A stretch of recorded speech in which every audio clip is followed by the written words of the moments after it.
اب اس کے بعد ایک بڑا پریکٹیکل مسئلہ آ رہا ہے، وَوَصَّيْنَا الْإِنسَانَ بِوَالِدَيْهِ حُسْنًا، ہم نے انسان کو اس کے والدین کے بارے میں حسن سلوک کی وصیت کی ہے، تاکید کی ہے۔ یہ وصیت ایک تو فطرت میں ہے، والدین کا حق ماننا، وَقُلْ رَبِّ ارْحَمْهُمَا كَمَا رَبَّيَانِي صَغِيرًا، اے پروردگار میرے والدین پر رحم فرمائیو جیسے کہ انہوں نے مجھے پالا پوسا، میں چھوٹا سا تھا، مجھے اپنی ضرورت کا احساس تھا، میں کچھ تھا۔ آپ کو معلوم ہے کہ ہیومن بیبی جو ہے وہ انتہائی کمزور اور ضعیف ہے۔ بکری کا بچہ پیدا ہوا، ابھی اس کی ولادت ہوئی ہے، وہ تھوڑا سا کانپتا تو ہے، اس کی ٹانگیں فوراً کھڑا ہو جاتا، چلنے لگتا فوراً۔ لیکن بچے کو، آپ کو معلوم ہے، اپنے بچے کو تو چلنا سکھانا جو ہے وہ بھی ایک بہت بڑا پرابلم ہوتا۔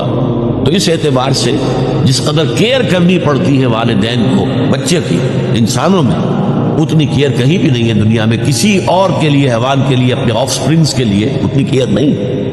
تو فطرت انسانی کے اندر ہے ان کا شکر، ان کا احسان ماننا، ان کا ادب کرنا۔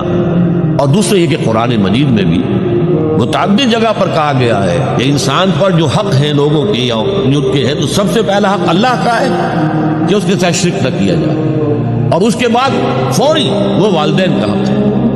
وَقَضَىٰ رَبُّكَ أَلَّا تَعْبُدُوا إِلَّا إِيَّاهُ وَبِالْوَالِدَيْنِ إِحْسَانًا۔ جب ہم سورہ بنی اسرائیل کا یہ تیسرا رکوع پڑھ رہے تھے تو میں نے اس وقت آپ کو حوالے لے کر بتایا تھا کتنے مقامات ہیں قرآن مجید میں جہاں اللہ تعالیٰ کے حق کے فوراً بعد والدین کے حق کا تذکرہ ہے۔ اللہ پیدا کرنے والا اللہ ہے، رزاق وہ ہے، لیکن اس میں ذریعہ کون بنے؟ تمہارے والدین بنے۔